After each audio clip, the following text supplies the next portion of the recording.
रणवीर अहलूवालिया लगातार अपने अभद्र टिप्पणी की वजह से सुर्खियों में बने हुए हैं। सुप्रीम कोर्ट में याचिका दायर करी है, सुप्रीम कोर्ट में अर्जी लगाई है कि उनके जितने भी एफआईआर है सब एक कर दी जाए। वहीं सुप्रीम कोर्ट के वकील ध्रुव कुमार जी मौजूद है, उनसे बातचीत करेंगे। सर, पूरा मामला क्या है, एक बार थोड़ा सा इसे बता दें। देखिए, पूरा मामला ये है कि इन पर जो है रणवीर अहलूवालिया, समय रैना एंड 30 और टोटल 30 लोगों का नाम है एफआईआर में। और इन पर जो है विभिन्न स्टेट्स में, भारत के डिफरेंट स्टेट्स में दर्जन ऑफ जो केसेस हुए हैं। तो रणवीर अहलूवालिया आज जो है शुक्रवार को वो एक बड़े लॉयर हैं, Abhinav Chandrachud ji, former chief justice of India mister Chandrachud के बेटे हैं वो। तो उनको लगा कि उनके थ्रू मैं यहाँ पर पेशगी करूँगा तो तुरंत सुनवाई भी हो जाएगी और मेरे सारे केस को क्वैश कर दिया जाएगा। हाँ, लेकिन ऐसा हुआ नहीं, कुछ नहीं हुआ। और उन्होंने जो यहाँ पर पेशगी जब में आए तो सीजेआई ने सुनने से ही मना कर दिया। वो मेंशन किया गया उनके केस को स्लिप से। लेकिन ये है कि अब सुप्रीम कोर्ट में जब से जस्टिस खन्ना आए हैं, ऑनरेबल जस्टिस खन्ना आने के बाद इन्होंने स्लिप मेंशनिंग बंद ही कर दिया है। जो भी मेंशनिंग करना है ईमेल के थ्रू या इलेक्ट्रॉनिक आप मेंशनिंग कर सकते हैं। तो इसके अलावा वो मेंटेन करते हैं इस बात को। तो उन्होंने डायरेक्शन दिया कि आप बाकी इन्होंने जो संबंधित जो बेंच है उस बेंच में इनके केस को भेज दिया गया है। और कहा गया है कि इतनी अर्जेंसी नहीं लगती कोर्ट को कि आपकी चीज़ों को आज ही मेंशन कर कर आज ही सुन लिया जाए। हाँ, इतनी अर्जेंसी नहीं है। हाँ, तो उन्होंने कहा जो प्रोसीड्यूरल सिस्टम है, लॉ है, गवर्नेंस है, आई मीन जो उसके तहत आपकी सुनवाई होगी और ठीक है जो होगा। लेकिन आज इनका कोई सुनवाई नहीं हुई, रिजेक्ट किया गया। कौन सी जांच, कौन सी धाराएं इन पर लगी? इन पर टोटल 7 धाराएं लगी है। एक जो 5 धाराएं हैं वो बीएनएस की धारा है। पहले आईपीसी हुआ करता था, अब आपको मालूम है कि आईपीसी को बदलकर जो है सीआरपीसी और आईपीसी को बदल दिया गया है। उसमें बीएनएस की धारा आ गई है। हाँ, भारतीय न्याय संहिता। हाँ, तो भारतीय न्याय संहिता के तहत 5 धाराएं लगी हैं। और एक धारा जो है आईटी एक्ट की धारा है, वो 67 है। उसके बाद एक धारा सिनेमेटोग्राफिक एक्ट की धारा है। इसमें जिस तरह की जो पोर्नोग्राफिक एलिमेंट या अभद्रता या फिर जो कंटेंट, ऐसे कंटेंट होते हैं जो सामाजिक मर्यादा के विरूपित करने वाली कंटेंट होते हैं, सेक्सुअल कंटेंट होते हैं, इस तरह के खिलाफ ये सारी धाराएं हैं। तो उस पर लगी है। तो हमें लगता है कि जब ट्रायल होगा तो ट्रायल होने के बाद जो है ये निश्चित 3 साल से 5 साल तक इनको सजा मिल सकती है। 3 से 5 साल तक की सजा मिल सकती है। क्या उम्मीद है कब तक सजा मिल जाएगी? सजा मुझे लगता है कि इनको मैक्सिमम हमें कहना चाहिए कि ट्रायल में मिनिमम 1 साल लगेगा, लग सकता है। अब जज का मामला है, जज चाहे तो तुरंत फैसला भी, बिकॉज एविडेंस तो सामने है।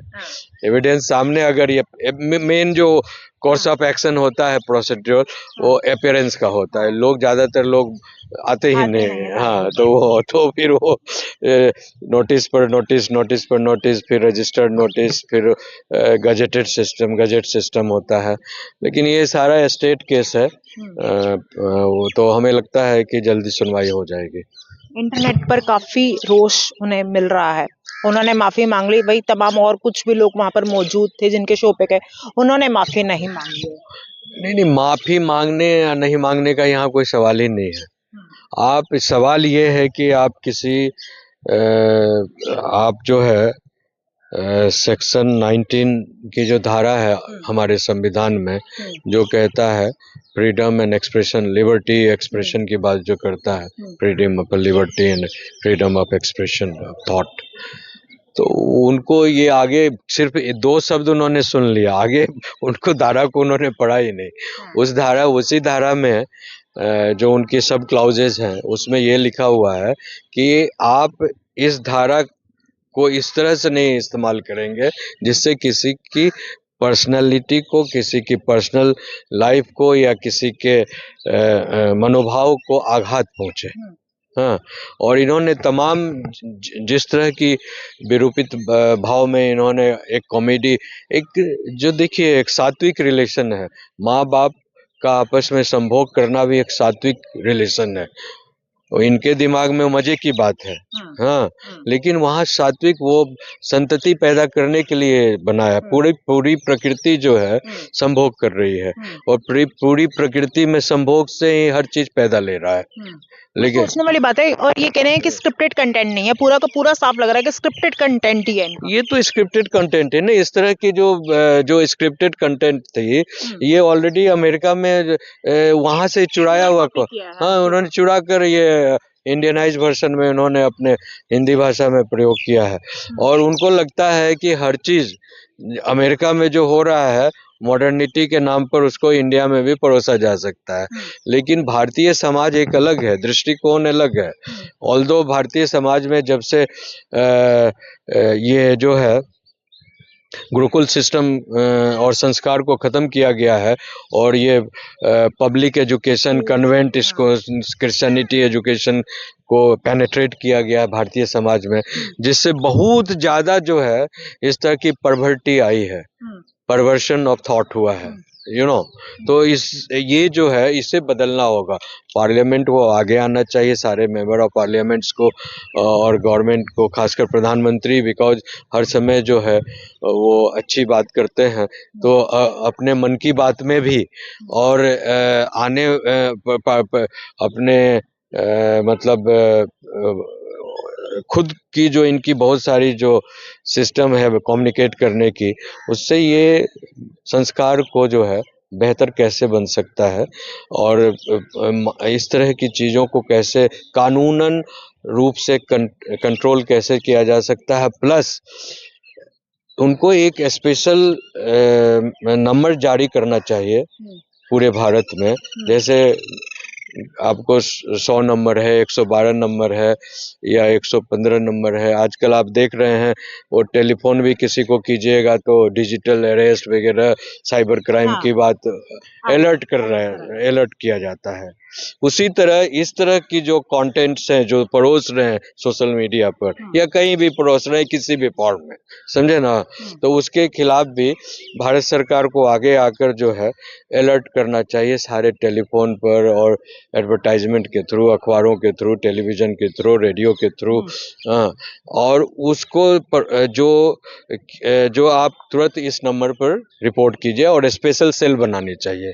हाँ, और वो स्पेशल सेल पूरे भारत में हर डिस्ट्रिक्ट में होना चाहिए। रिपोर्ट कीजिए, मिलियन सब्सक्राइबर है, सामने सब कुछ है, एक मिनट में सारा 1 मिनट में खत्म हो जाएगा ना। जो मिलियन या बिलियन सब्सक्राइबर वो बता रहे हैं, अगर जनता उलट फेर कर गई, उनके खिलाफ हो गई, जैसा आउटक्राई दिख रहा है, तो सारे लोग अनसब्सक्राइब कर देंगे।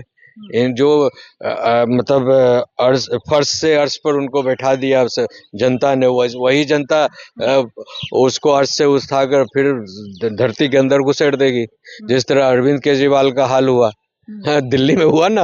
अरविंद केजरीवाल तो मुफलर लगाकर, हवाई चप्पल पहनकर चलने वाले थे और सबको बुड़बक बना रहे थे, समझे ना।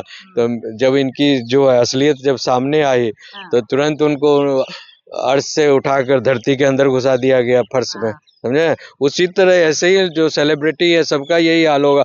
लेकिन देखिए, अब मैं तो कहता हूँ कि ये तमाम बॉलीवुड में जो इस तरह की चीज़ें हैं, अभी मैं एक इंटरव्यू देख रहा था शाहरुख खान का, वो कह रहे हैं, बड़ी कोई महफिल में कह रहे हैं, किसी चैनल का वो महफिल था, उसमें कह रहे थे, उनसे पत्रकार ने सवाल पूछा कि आप जीवन में क्या छूट गया जो आप नहीं कर पाए, कौन ऐसा रोल छूट गया, कैसी ऐसी फिल्म छूट गई जो आप बनाना चाहते हो और नहीं बना पाए, अब अगर आपको मौका मिले तो आप क्या करना चाहेंगे। ये बड़ा सवाल है एक पर्सनालिटी, सेलिब्रिटी से। तो उन्होंने, शाहरुख खान ने जो कहा वो भी बड़ा भारत की सभ्यता, समाज और संस्कृति को विरूपित करने वाला। उन्होंने कहा कि मैं हमेशा जो है एक पॉर्न स्टार बनना चाहता था। हाँ, और मुझे आज भी मौका मिले तो मैं हॉलीवुड में जाकर पॉर्न स्टार बनूंगा। हाँ। तो अब बताइए शाहरुख खान जैसा जो मतलब यूथ का आइडल है वो, हाँ। उस तरह की भाषा में बात करता है हाँ। कि मैं पॉर्न स्टार बनूंगा, तो आप समझ सकती हैं कि ऐसे लोगों को कंट्रोल नहीं किया गया, खुलकर इस तरह की बात कर रहे हैं, तो फिर भारत के युवा जन क्या करेंगे? उनके समाज आइडियल, किस ओर जा रहा है? हाँ, तो भारत को और शिक्षा को संतति को कंट्रोल करने के लिए प्रधानमंत्री को एक न्यू लॉ फ्रेम करना चाहिए, पार्लियामेंट को न्यू लॉ फ्रेम करना चाहिए। मैं माननीय राष्ट्रपति, भारत सरकार, माननीय प्रधानमंत्री, माननीय लोकसभा अध्यक्ष, राज्यसभा अध्यक्ष, माननीय उपराज्यपाल, जो अध्यक्ष हैं, सबों से हाथ जोड़कर विनती करता हूँ, ये सुप्रीम कोर्ट में, समझे, मेरे जो लाखों कलीग्स हैं तमाम की, कि स्ट्रिक्ट लॉ बनाया जाए, स्टर्न लॉ बनाया जाए, और ताकि हम लोग उसको लॉ के तहत ही प्रैक्टिस कर सके, पूरे भारत में जाए, और एक स्पेशल नंबर इजाद किया जाए। इस तरह की कुछ गंदगी समाज में किसी भी फॉर्म में, चाहे ब्रॉडकास्ट के फॉर्म में, टेलीकास्ट के फॉर्म में, पॉडकास्ट के फॉर्म में, एडवर्टाइजमेंट के फॉर्म में, या कुछ जो छोटी छोटी पॉर्न मैगजीन्स निकलती हैं उस फॉर्म में आए, मॉडर्निटी के नाम पर पब्लिसिटी दिखाना, या छोटे बच्चों के साथ सेक्स करने की बात दिखाना, ये सब, और जो सोशल मीडिया पर, यूट्यूब के में, फेसबुक पर, गूगल क्रोम में जो ये सब छूटें दी गई हैं, ये सब को बैन किया जाए, नहीं तो हम लोग का समाज जो है टूट जाएगा। और जिस तरह अमेरिकन समाज और यूरोपियन समाज जो विघटित हो गया है, ये भारत की समाज भी विघटित हो जाएगी मॉडर्निटी के नाम पर। इसको खत्म करना चाहिए इमीडिएटली। इसको खत्म करना चाहिए। ध्रुव कुमार जी ने अपनी राय रखी है। आप लोगों की क्या राय है हमें कमेंट करके बताइएगा। फिलहाल के लिए इस वीडियो में इतना ही। जय हिंद, जय भारत।